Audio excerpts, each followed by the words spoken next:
A thrilling event returns to Rochester this week, and for the last time on the edge of the Kodak Tower, 21 stories for Scouts. Scout Executive Stephen Hoyt from Seneca Waterways Council, our guest here. Glad to have you. Last couple of days, got a final push, a couple of spots left. What are you telling people? Absolutely. So I got 10 spots left, which for individuals or individuals to sponsor Scouts to have the opportunity to rappel down the side of Kodak Tower. I mean, it is an adrenaline rush event, which I absolutely love. And but a great opportunity for those that want to check off something on their bucket list. They can go to our website, 21storiesforscouts.org, get more information, sponsor a kid, or sponsor one of the rappellers still trying to earn their way.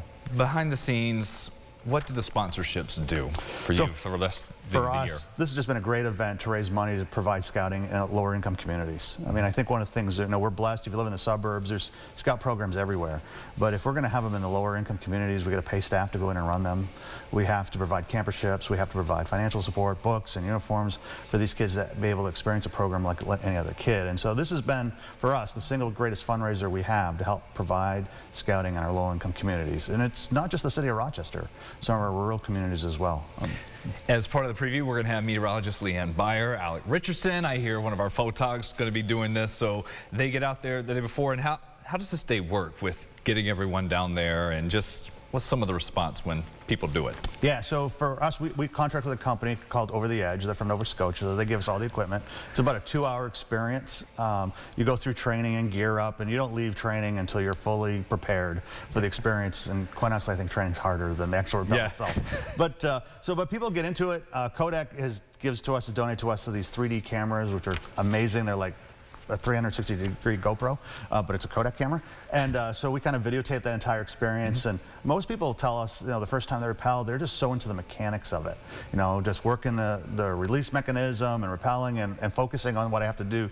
They didn't enjoy the view. So they come back for the second time, they kind of relax and take their time and enjoy the rappel. And the camera catches all of it along the way, so whatever they miss, they can still see after the fact. Others like me, we're fine watching that. Support other ways to watch other people do it. While you're here, the name change recently announced. This coming for Scouting America. What's the big takeaway here? Well, we opened to girls, all of our programs to girls 5 years ago. We actually, first program for girls was Exploring in the mid-60s, Venturing in the 90s, went for girls. And then Cub Scouting and what at the time was Boy Scouting, now Scouts BSA, opened in 2019. Since we opened up Scouts BSA program, 20% of our membership is now female. And so it's sort of evolving. And so, at some point you sort of ask the question, do you still call it Boy Scouts of America? Yeah. The membership is evolving. And so that question really started to percolate this last year. And they said, obviously, we really need to think something a little more representative of what we are becoming. And girls are still our fastest growing segment in the organization.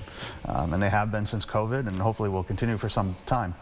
So Scouting America is just really a reflection of what we are becoming. Listen, thank you for sharing that. If you want to get involved for year-round activities with Scouts or learn more about the final few spots for 21 stories coming up this week, you can find that, the fundraising page, at rochesterfirst.com with this interview.